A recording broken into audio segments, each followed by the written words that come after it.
হজরত বিলাল রাদিয়াল্লাহু তাআলা আনহু ছিলেন ইথিওপিয়ার একজন দাস। তিনি ছিলেন অত্যন্ত সৎ, বিশ্বস্ত আর শান্ত স্বভাবের।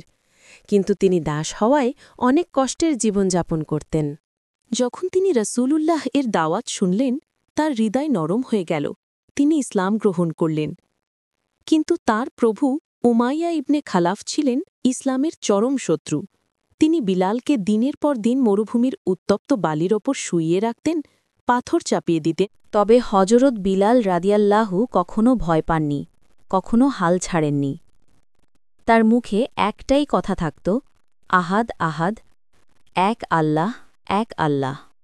অবশেষে হজরত আবু বকর রাদিয়াল্লাহু তাকে কিনে মুক্ত করে দেন। বিলাল রাদিয়াল্লাহু পরবর্তীতে ইসলামের প্রথম মুয়াজ্জিন হন।